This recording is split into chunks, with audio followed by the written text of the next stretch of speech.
This doctor, William Bosworth Castle, fed his patients beef that he had eaten and regurgitated earlier that day.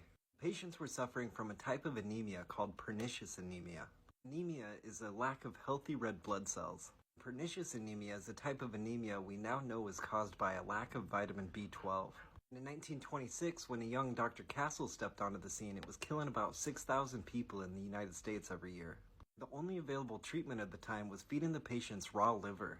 I didn't know why it worked, but a 1920 study with anemic dogs had found that eating raw liver and practically nothing else helped them regenerate more red blood cells. So Dr. Castle is pondering the liver treatment and the fact that patients with pernicious anemia also have a lack of hydrochloric acid in their stomachs. So he comes up with an experiment.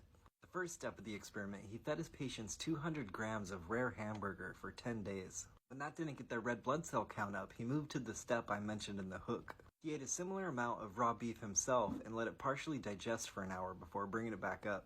He then concentrated, liquefied, and strained the upchucked beef, and he delivered it to the patient's stomachs with a straw through their nose. Dr. Castle thought that any objection they would have to it would be aesthetic and not biological, but they didn't tell him what was in the straw that they were nose-hose feeding him. But on the 6th day, they noticed an increase in red blood cells, and the progress continued throughout the experiment.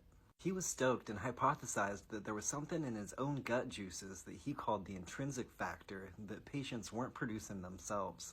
It took 2 more decades of research for doctors to figure out that his intrinsic factor was a type of protein produced in stomach cells of healthy patients. And without that protein, patients with pernicious anemia can't absorb B12.